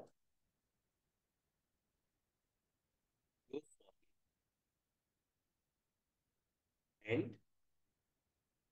Deva Goswami, where's the and Parishit Maharaj.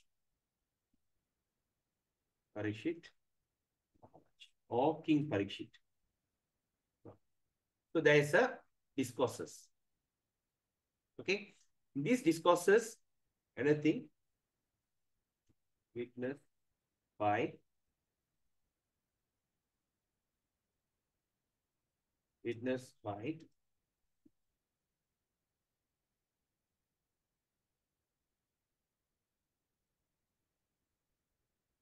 witnessed by thousands of sages. Okay. Right. So what is the discussion? Right. So what is the so it's been witnessed by thousands of sages. So what is that? What they want to know? Okay, what was the discussion? The discussion is basically, all right. Okay, because Sukadev Goswami will be asking a question. What he asked? What the knowledge a person to die should know. Okay. What is that knowledge which is so vital? What the knowledge a person to die should know? Because Parikshit Maharaj is about to die in 7 days. Of course, his story is very dramatic because he was cursed by a young Brahmana boy and he will die in 7 days. Okay. What is the thing? So there are thousands of sages witnessed by thousands of sages. Okay. Now let's look at the second scenario. The second scenario is like this. In second scenario, okay, in the second scenario, this thing is happening in Naimi Saranya forest. It's happening in Naimi Saranya. Okay, I hope my spelling is right. Naimi Saranya forest. For what?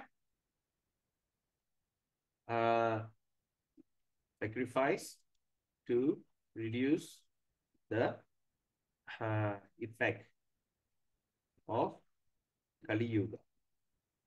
Okay, Naimi Saranya forest to reduce the effect of Kali Yuga. Okay, so this the situation is happening here.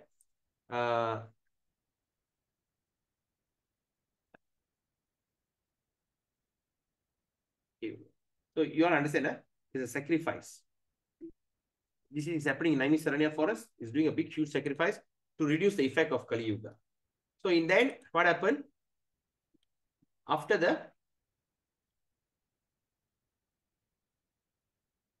sacrifice, what happened? All right. The leader. Okay, now before that. Also, the situation attended by thousands of sages. Right? So this also attended by thousands of sages. Okay, here the situation, thousands of sages attended. So what they spoke? After the program, they all gathered. Okay. Sage 8 of the sage is called, what is his name? 8 of the sage is called Saunaka. Saunaka, right, Prabhu? Kripa, Prabhu, I mean, Vaishnava Kripa. Saunaka Rishi. So, what? Saunaka and Saunaka, right, Prabhu? Are you there? Sounds like it, Prabhu. Saunaka, yeah, sounds like it. Isa, Prabhu. Huh? Saunaka Rishi. Yeah, okay. So Saunaka Rishi is the head. Saunaka is the head. So what happened? He invite Sutta Goswami. Invite who? Sutta Goswami. Invite Sutta Goswami to Sutta Goswami. Okay, now this is a scenario. Now, when you look at Sutta Goswami here, who is Sutta Goswami? Okay, why is he very important here? Because Sutta Goswami, okay, is one of the sage there is Sutta Goswami, who witnessed the incident firsthand. Okay, and who will inquire? The inquiry is come from Saunaka Rishi. He will give him a very comfortable place, and after that, respectfully, you will ask the Sutta Goswami to tell what actually happened. Number one. Number two, then the second question he asked, how the king of the three worlds, which is a grandson to Arjuna, could give up everything. Why? Why he didn't counter curse? That's all the questions. But at last, Saunaka Rishi will ask a fantastic question. Request, not a question. He said, my dear Sutta Goswami, kindly tell us the message, what happened, the incident that happened, what happened, after you understand the subject, assimilate, nourished, and with and you have enjoyed the cream, speak on that. He doesn't want Sutta Goswami just to become a parrot. What happened there? Speak here. Savanaka said this, like how this, what do you call this guy? Sanjaya. Sanjaya is telling Dhritarashtra. What happened? Simply telling. He saw, telling what happened. But here the Sutta Goswami is, Savanaka is asking, please tell me, after you understand, relish, and please tell us the nectar. What have you understood? You understand, CS Prabhu? Yes, Prabhu. Everyone understand this? So that means he's not simply asking him to repeat. He simply say what you heard, what you have understood through your knowledge and intelligence, and how you like enjoyed it. Deliver in that way. After you personally assimilate, that means digest the message. How did you understand it? Give us that. So that's why the Bhagavatam is the cream of the cream. It's very beautiful and very tasty. That is the same way how Srila Prabhupada did. He did not simply take A, B, C, translate that, like in, they say in something, E or something. So he just don't take. He nourish it. He relish it.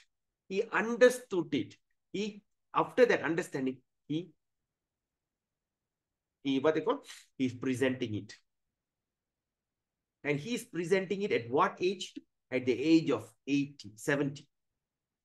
It is not something that is presenting when he's as a young, able, and happy-go-lucky man. He is presenting after he gave up his family life, after he gave up everything, after he accepted renounced order of life, after going through a vast experience of being a businessman, experience of being a person who have fought for independence for India, the Gandhi movement, right? Experience of being a husband, experience of being a child, being a father, experience of being a man in the community, the head of the community, here leader, there leader, and after all that vast experience, until he came at age of 760 something, he said, that's it, enough.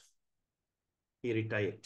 Then after that, in his maturity, he started to translate the book. And how he translated, he take all that commentary from what they call?